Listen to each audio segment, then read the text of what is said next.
We should probably move before we lose light, right? Yeah, after I come back, we gonna play. Yo, we gonna have to come out here and do this interview. Everybody's walking around and talking. That shit be lit, like some walking and talking shit, that's hard.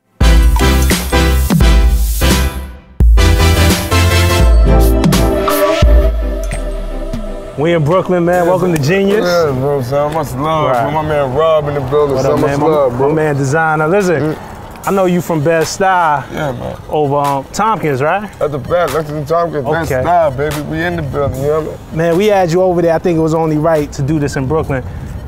You just scored the #1 record in the country with Panda. At only 19 years old, our next guest hit #1 on the Billboard Hot 100 charts with his very first single, and he's here to perform Panda. You just scored a platinum record with Panda. Yeah. Here with his chart-topping platinum song, Panda, please welcome Desiigner. I came from nothing, I'll tell you that. It was a blessing.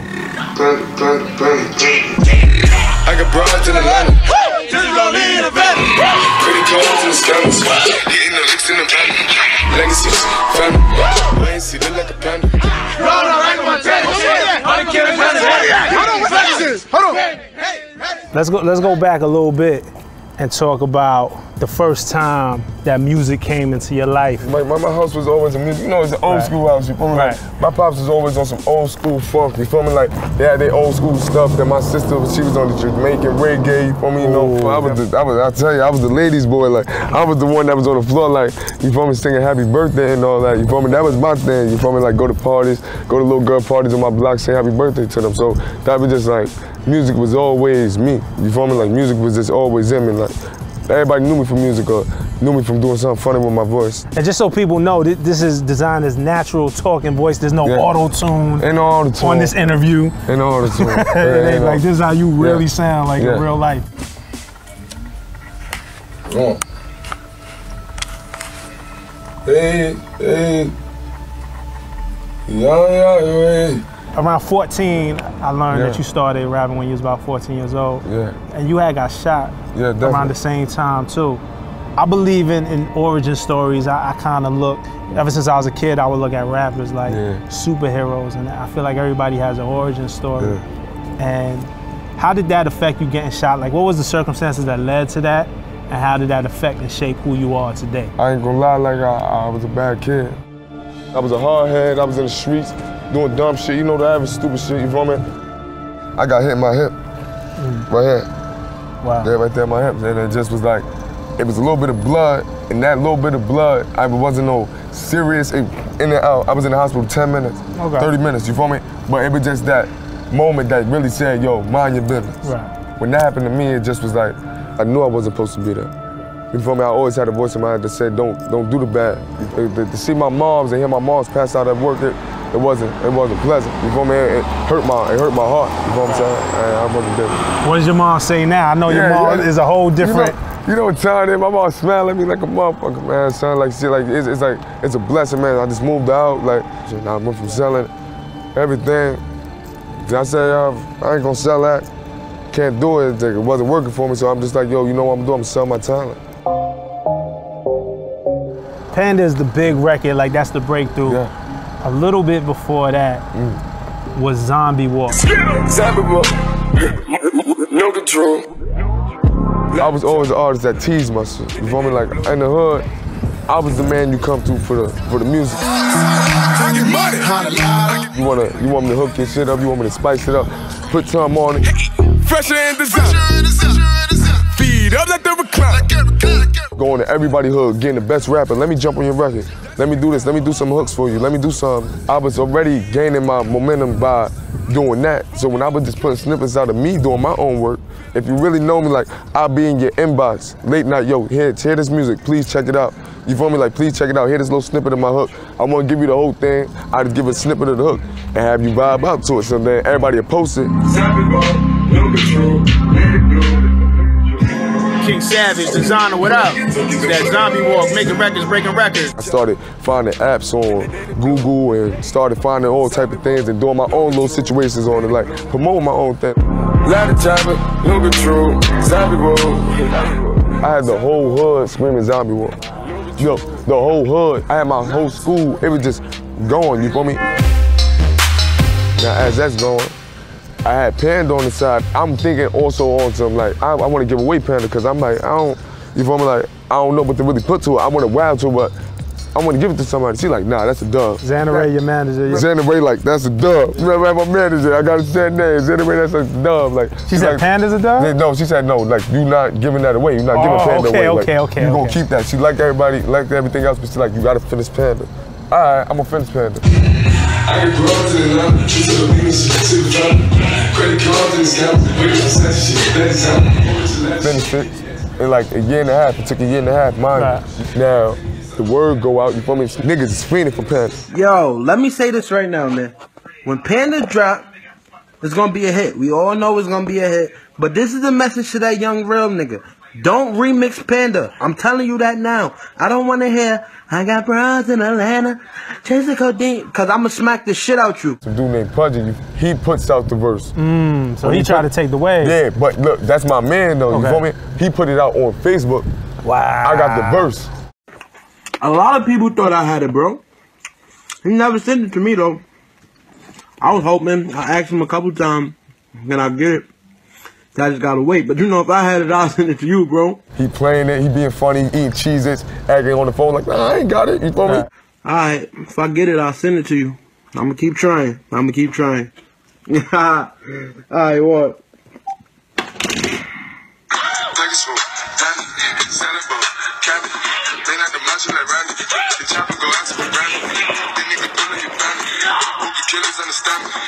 Niggas started going crazy, everybody started going crazy, gang, posters, like things started going stupid until one day I'm in on my block at my homeboy crib. I'm sitting in there, I'm on the phone, I'm like, yo, this song gonna get leaked. I said, yo, this song gonna get leaked, like something gonna happen to this song, like you feel me? The song really got put up on SoundCloud. Like, somebody else put it up on SoundCloud. Like 5 different accounts. It's just another pandemic. It's just another pandemic. Yeah,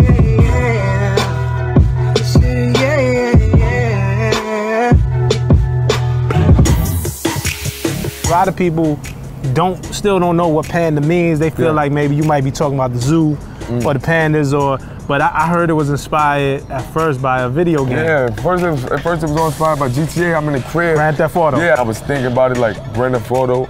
The other day before I was thinking about that, I just seen the panda emoji, so it was just like, it wasn't things that I run that up to put it in there, but it was just like, my mind was thinking about all type of things. But you saw, okay.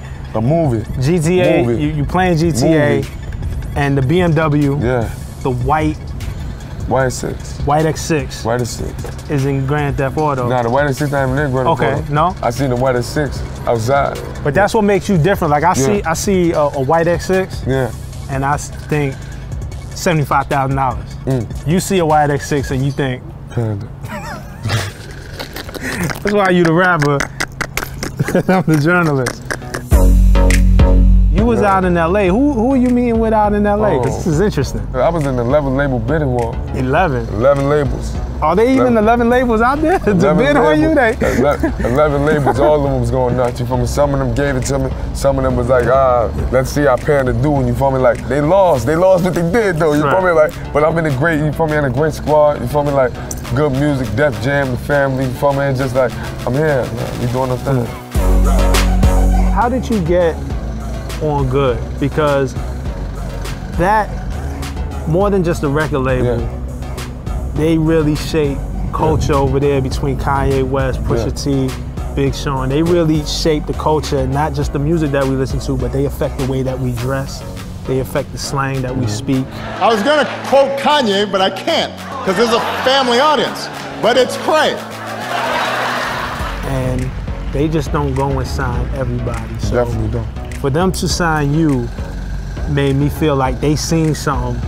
Maybe that the rest of the world ain't seen yet. I heard some records, but maybe the rest of the world ain't seen yet. What was those first conversations like for you to get with Good? How did that happen? I gave him the vibe that I was ready to work.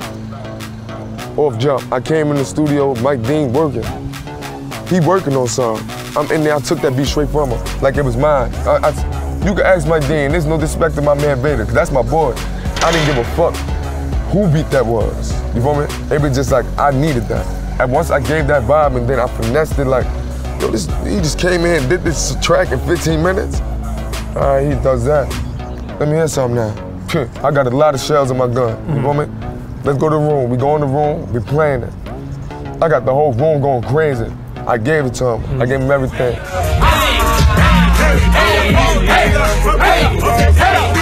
One thing that comes up with your music, I'm from New York, I'm a Brooklyn native. Straight from Brooklyn. You know, my heyday, my golden era was in the 90s.